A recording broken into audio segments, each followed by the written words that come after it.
In the busy streets of Manila, where the sound of traffic and laughter mix in the air, an old man named Lolo Ben sits beside his worn-out piano near a small cafe.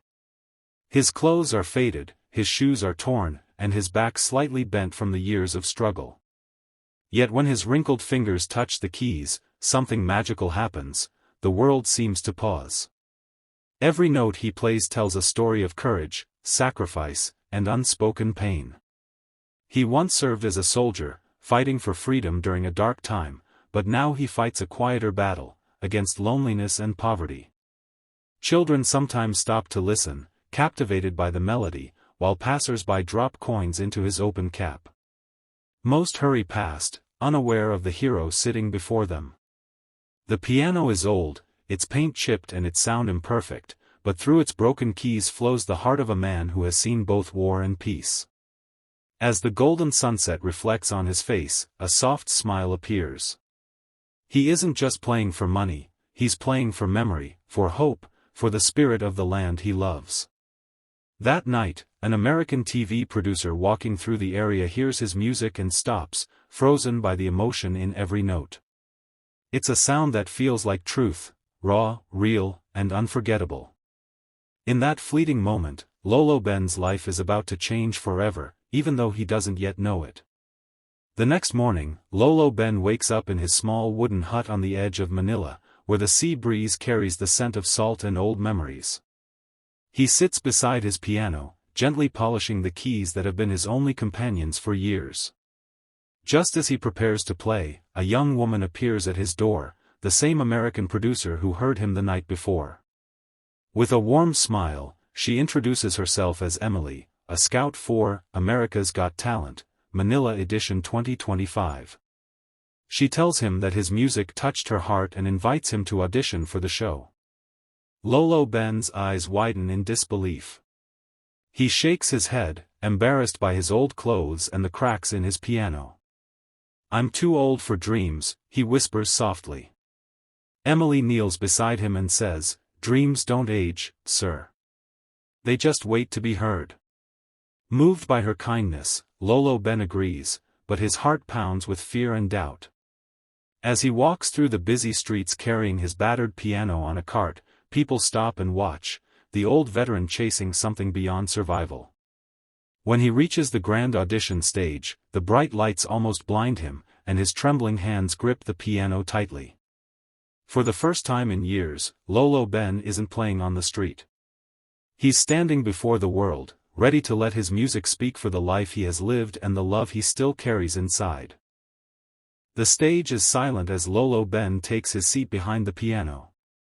The judges, Simon Cowell, Sofia Vergara, and Howie Mandel, exchange uncertain glances. The audience whispers, unsure of what to expect from the frail old man in a faded barong. Lolo Ben closes his eyes, takes a deep breath, and begins to play.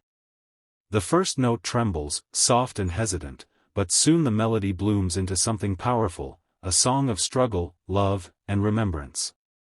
Each key tells a piece of his life, the sound of rain falling on a battlefield, the laughter of comrades now gone, and the cry of a child he once saved. The crowd grows quiet. Even Simon leans forward, his usual stern look replaced by curiosity. As the music swells, Lolo Ben's body moves with emotion, tears gather at the corners of his eyes. The piano, though old and cracked, sings like it was born anew. On the screen behind him, unseen by Lolo Ben, the show plays pictures from his past, him in uniform, carrying wounded civilians, giving bread to hungry children. The audience gasps. The music slows to a whisper, the final note hanging in the air like a prayer. For a moment, there is silence. Then, the entire theater rises in a standing ovation. Simon's eyes glisten, unable to hold back his tears. In that instant, everyone in the room knows they have witnessed not just a performance, but the soul of a hero speaking through music.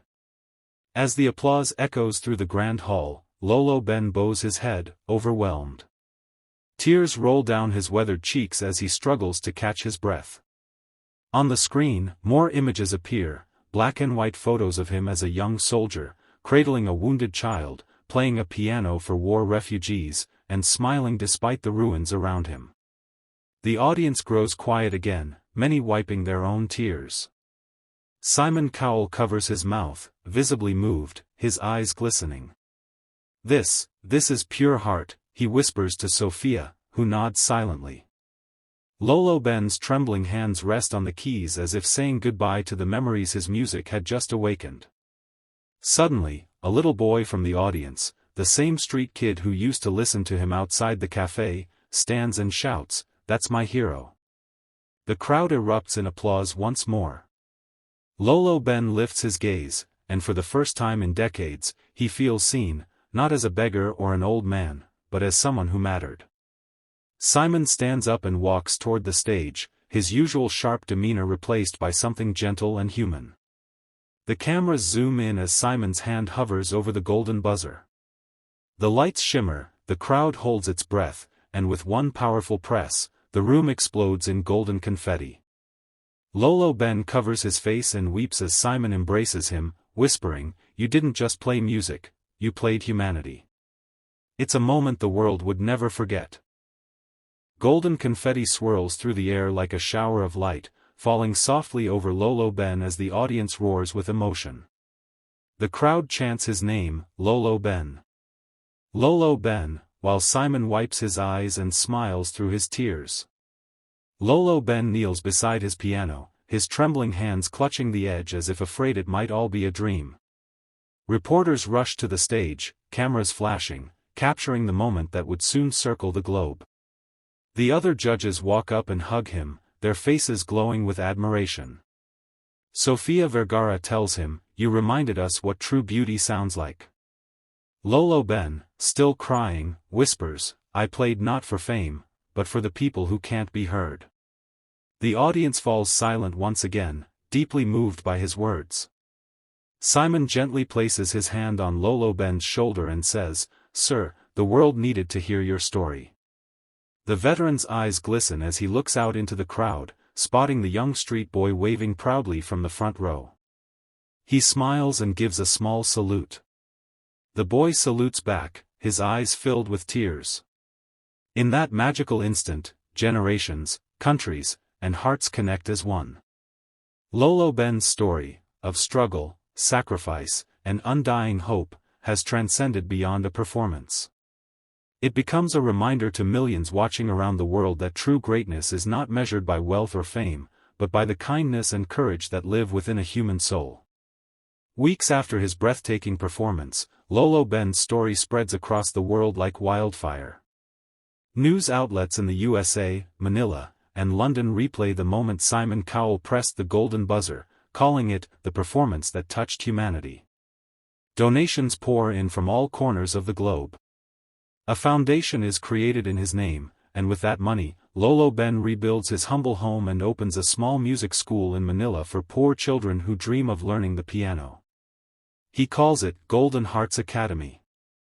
Every morning, he teaches the kids not just how to play notes, but how to feel them, to use music as a voice for love, peace, and kindness. Sometimes, Simon himself sends messages of support, calling Lolo Ben a living legend.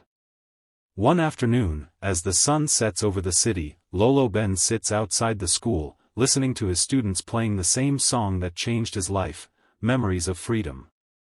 Tears fill his eyes, not from sadness, but from gratitude. The same street boy who once called him the hero with golden hands, now sits beside him, learning to play. Lolo Ben smiles and says softly, "You see, son, sometimes the most broken instruments create the world's most beautiful music." The boy nods, and together they play under the orange Manila sky. Across the ocean, millions still remember that night, when an old piano, a wounded soul, and a golden buzzer reminded the world what humanity truly sounds like.